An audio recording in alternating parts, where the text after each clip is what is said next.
Bismillahirrahmanirrahim. Assalamualaikum warahmatullahi wabarakatuh. Pertama-tama marilah kita panjatkan puji syukur kehadirat Allah Subhanahu wa taala yang masih memberi kita begitu banyak nikmat, terutama nikmat kesehatan. Tak lupa pula sucinya salawat serta tenangnya salam semoga selalu tercurah dan tak pernah padam kepada junjungan kita, suri tauladan kita, pahlawan kita bersama, tak lain dan tak bukan Nabiullah Muhammad sallallahu alaihi wasallam. Yang telah membawa kita dari zaman kebodohan menuju zaman yang berilmu pengetahuan. Sebelumnya terima kasih kepada Pak Mahirullah MT yang memberi saya kesempatan untuk mempresentasikan tugas saya, yaitu tugas merangkum larutan, konsentrasi larutan, dan sifat koligatif. Pertama, definisi larutan. Larutan adalah campuran homogen yang terdiri dari dua komponen utama, yaitu pelarut dan zat terlarut. Pelarut adalah komponen yang jumlahnya lebih banyak. Zat terlarut adalah komponen yang jumlahnya lebih sedikit. Contohnya, pada larutan gula dalam air, air berperan sebagai pelarut dan gula sebagai zat terlarut. Ketika gula dilarutkan dalam air, molekul gula terdistribusi merata sehingga larutan tersebut menjadi homogen. Yang kedua, sifat-sifat larutan. Sifat-sifat larutan yaitu yang pertama homogen, bening, stabil, daya hantar listrik, dan sifat koligatif. 3. Jenis-jenis larutan. Jenis-jenis larutan terbagi atas 3.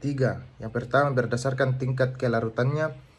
Yang pertama larutan jenuh, larutan tak jenuh, larutan lewat jenuh. Yang kedua berdasarkan daya hantar listriknya, yaitu larutan elektrolit dan larutan non-elektrolit. Yang ketiga berdasarkan wujud pelarutnya, yaitu larutan padat, larutan cair, dan larutan gas. Yang keempat, komposisi larutan. Komposisi larutan yaitu fraksi mol, molalitas, molaritas, normalitas, dan pengenceran. Fraksi mol, rumusnya yaitu XA sama dengan mol zat A per total mol larutan. Perbandingan antara jumlah mol zat terlarut atau pelarut dengan jumlah total mol dalam larutan digunakan untuk menentukan perbandingan komposisi suatu komponen dalam larutan. Contoh, dilarutkan 2 mol NaCl dalam 8 mol air. Pertanyaannya, berapa fraksi mol NaCl? Jawab, X NaCl sama dengan mol NaCl per mol NaCl tambah mol air sama dengan 2 per 2 tambah 8 sama dengan 0,2. Molalitas. Rumus molalitas yaitu M sama dengan mol zat terlarut per massa pelarut dalam satuan kilogram. Jumlah mol zat terlarut per kilogram pelarut paling umum digunakan dalam pengukuran sifat koligatif larutan. Contoh, 1 mol gula dilarutkan dalam 2 kg air. Berapa molalitas larutannya? Jawab, M sama dengan 1 mol per 2 kg sama dengan 0,5 M. Molaritas.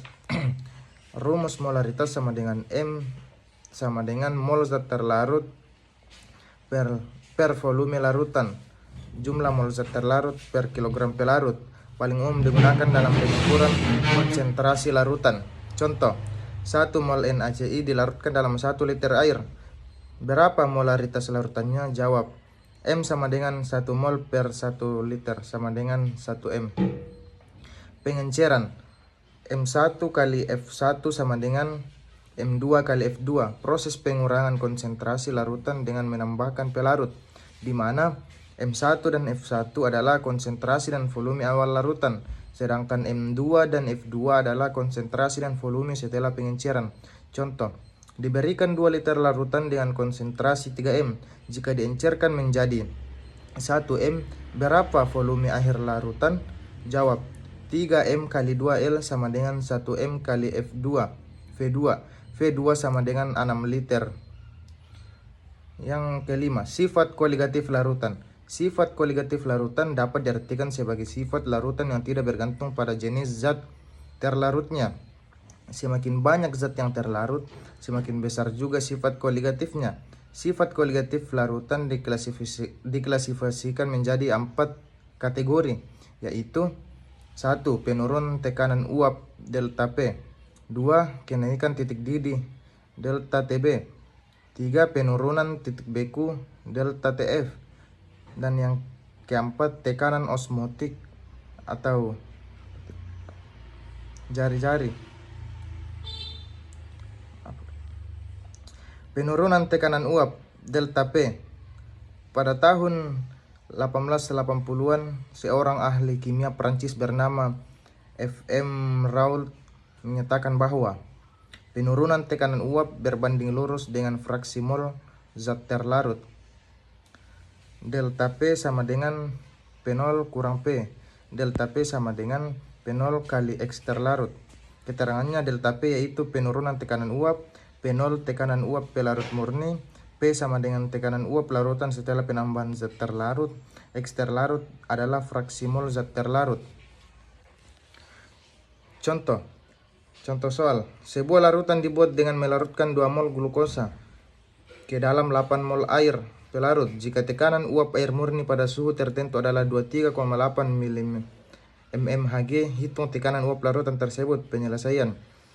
Yang pertama, hitung fraksi mol zat pelarut. X pelarut sama dengan mol pelarut per mol pelarut tambah mol terlarut sama dengan 8 per 8 tambah 2 sama dengan 8 per 10. 8 bagi 10 sama dengan 0,8. Yang kedua, hitung tekanan uap larutan. Tekanan uap larutan P sama dengan P0 kali X terlarut sama dengan 23,8 mmHg kali 0,8 kurang 19,0,4 mmHg. 3. Jawaban tekanan uap larutan adalah 19,04 mmHg. Kenaikan titik didih atau delta TB.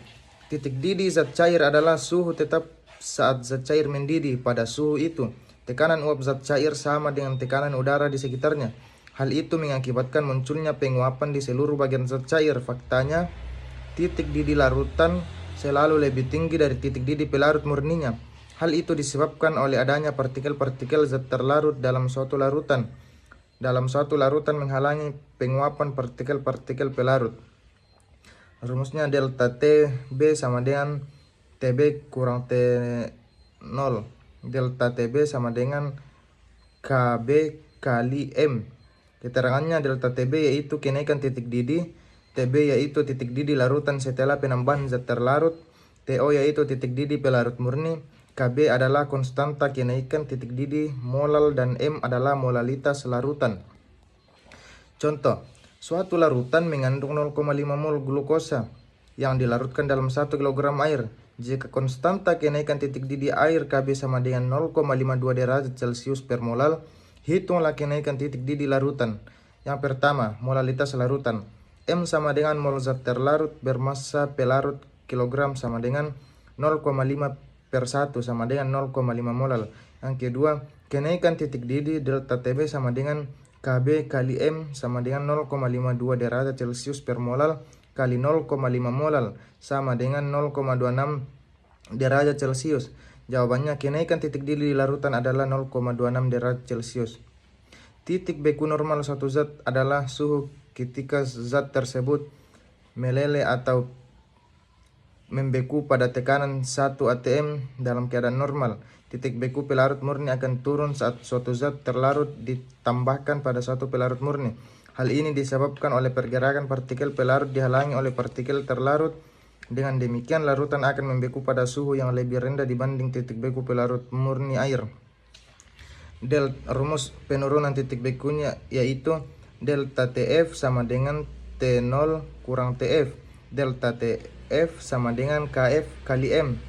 Keterangannya delta TF yaitu penurunan titik beku. T0 titik beku pelarut murni. TF titik beku larutan setelah penambahan zat terlarut. KF adalah konstanta penurunan titik beku molal dan M adalah molalitas larutan.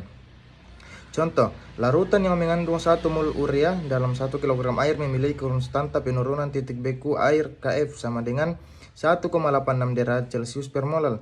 Hitunglah penurunan titik beku larutan tersebut. Yang pertama, molalitas larutan. M sama dengan mol zat terlarut per massa pelarut kilogram sama dengan 1 per 1 sama dengan 1 molal. Yang kedua, penurunan titik beku.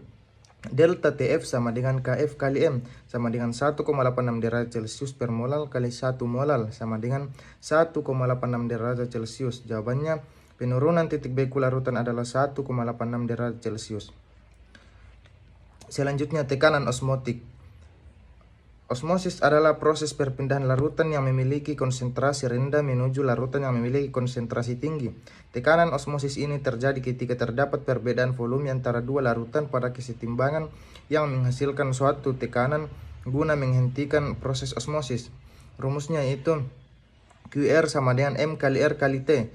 QR yaitu tekanan osmotik, T sama dengan suhu dalam Kelvin, M yaitu molaritas larutan, R sama dengan konstanta gas ideal 0,0821 L atm per K mol. Contohnya, hitung tekanan osmotik larutan yang dibuat dengan melarutkan 0,2 mol glukosa ke dalam air hingga volume larutan mencapai 2 liter. Suhu larutan adalah 27 derajat Celcius. Gunakan konstanta gas R sama dengan 0,0821 L atm per K mol. Penyelesaian 1. Ubah suhu ke Kelvin. T sama dengan 27 tambah 273 sama dengan 300 K.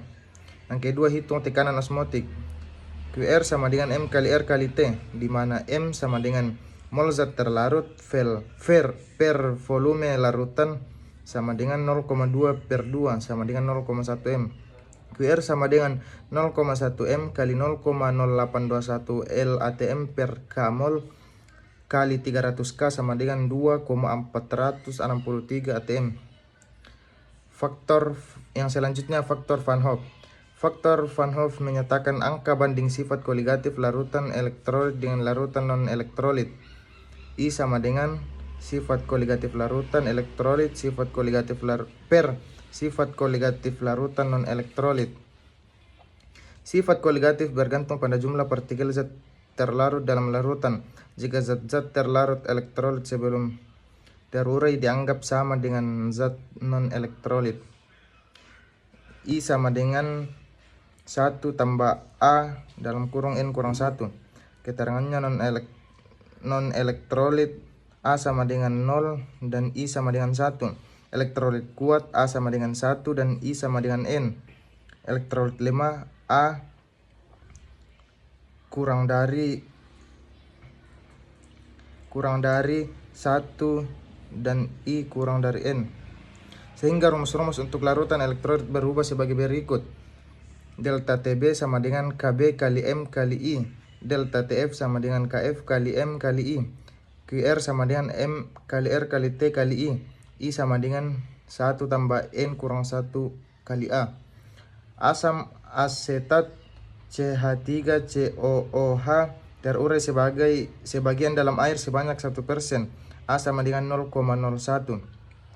CH3COOH A sama dengan 0,01. CH3COO tambah H N sama dengan 1 tambah 1 sama dengan 2. CH3COOH elektrolit lemah. A sama dengan 0,01. I sama dengan 1 tambah A kali N kurang 1 sama dengan 1 tambah 0,01 kali 2 kurang 1 sama dengan 1,01.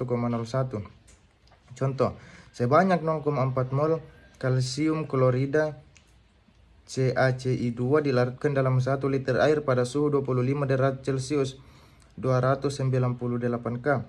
Hitung tekanan osmosis larutan tersebut jika faktor Van Hoff untuk CaCi2 adalah 3 karena CaCi2 terdisosiasi menjadi 3 ion Ca2+ dan 2Ci-. Gunakan konstanta gas R sama dengan 0,0821 L atm K kurang 1 mol K-1 mol -1. Rumus tekanan osmosis. QR yang melibatkan faktor Van Hoff adalah QR sama dengan L kali M kali R kali T, dengan L sama dengan 3 untuk CaCi2 karena terdisosiasi menjadi 3 ion. M sama dengan mol zat terlarut per liter larutan sama dengan 0,4 per 1 liter sama dengan 0,4 M. R sama dengan 0,0821 L atm K-1 mol -1. T sama dengan 298 K. QR sama dengan 3 kali 0,4 kali 0,0821 kali 298. QR sama dengan 29 0,35176 atm. Jadi tekanan osmosis larutan tersebut adalah sekitar 29,35 atm. Cukup, mungkin itu yang dapat saya sampaikan. Kurang lebihnya mohon dimaafkan, karena saya hanyalah manusia yang biasa yang tak luput dari khilaf. Wabillahi taufiq wal hidayah. Wassalamualaikum warahmatullahi wabarakatuh. Terima kasih.